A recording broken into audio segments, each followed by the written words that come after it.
As someone who's been a K-pop stan for roughly 10 years at this point, I have a lot of opinions about a lot of things when it comes to K-pop. Things have changed a lot since 2015, so I figured why not talk about some of my opinions. First off, not every group needs a rapper, and a lot of K-pop rappers aren't that good. There are honestly only a handful of K-pop rappers that I would actually call good. As someone who grew up hearing and constantly being exposed to rap and hip hop, a lot of K pop idols don't exactly know what they're actually doing when it comes to rapping, in my opinion. I can tell who actually works on their craft versus someone who kind of just says something. But a lot of K pop songs that have rap parts are actually pretty fun, and to me, that ends up making up for the lack of actual rapping, and that's okay. My next opinion is that light sticks aren't worth the money unless you're at a concert. Now, I'd be lying if I said I've never bought a light stick. I definitely have, but I bought it at a concert and honestly, I did not use it at all after. I definitely think they can be really cute and fun, but I personally doubt that I'd buy one unless I was buying it at a concert or right before going to a concert. If they were a bit cheaper, I might feel differently, but a full size light stick is roughly $50 to $60 minimum, not including shipping if you're an international fan. Personally, I think I'd just rather spend that money on concerts or collecting things like photo cards. Next, not every group has a no skip discography, and that's okay. Actually, liking every single song is one thing, but if you don't like every last song your alt group puts out, that's okay.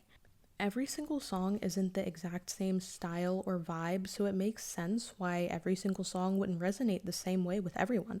There's some groups that I only listen to their title tracks or their title tracks and some B-sides, and then there's other groups that I listen to basically every song because I genuinely like them all, and I only really skip if I'm really in the mood for a particular song or vibe at that moment. Either way, I choose to listen to what I like, not what people say I should like, just because of how I feel about the group as a whole. The westernization of K-pop can hurt its global appeal. I think one thing that made me so drawn to K-pop in the beginning was how different it was from the music that I was familiar with.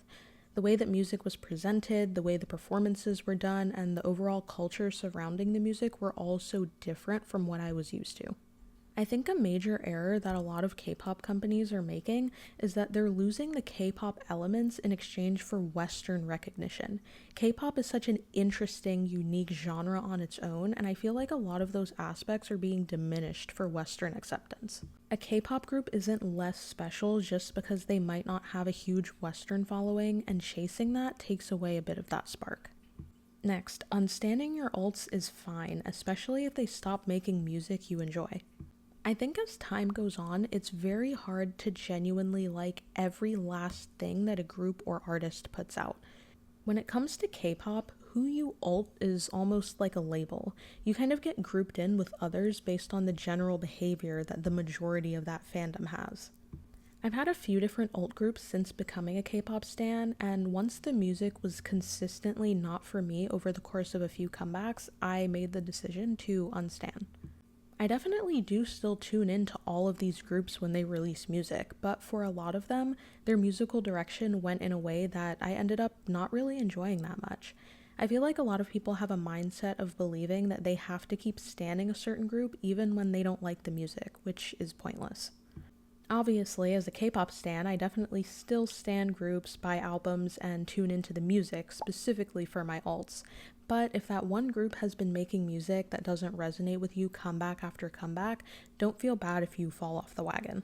A lot of popular groups have strong title tracks, not discographies, and only get hyped up because of the company they're under. Companies rely on their own reputation too often. If a group has the combination of visuals, good enough talent, and a catchy enough song, it seems like the companies think it's fine to take the back seat in the production quality of B-sides. As we all know, the title tracks are often the songs that eras are remembered for, and they seem to use this as an excuse to over-deliver on the title tracks and under-deliver on the B-sides. Obviously, I'm not naming any groups, but this doesn't apply to relatively new groups who are still developing their sound and finding their footing in the industry. This is more so about groups that have a more or less defined sound, but the sound is solely defined by their title tracks and not their entire discography. And lastly, K-pop groups should collaborate more often, specifically to form short-term project groups. Now, this is more of a fun one, but I love collab stages, and getting to see idols with different styles and images from different groups working together is so entertaining for me. These usually happen within companies or during award show season, but I'd love to see them more regularly. I don't know how many of you remember Sunny Girls, but that's kind of what I'm talking about. A group of idols made from other groups with an original song and their own stages. I feel like this would benefit the members as well as their original groups by bringing in more fans while showcasing their talents, which obviously is amazing. It would also give fans a fun way to see their favorite group members shine, especially if the project group has fewer members than the group they came from. That gives them the opportunity to actually kind of be seen more. And those are all the opinions I have for you guys. I definitely have more, obviously, so maybe I'll do this again sometime. Thank you so much if you watched all the way to the end, and I'll see you next time. Bye!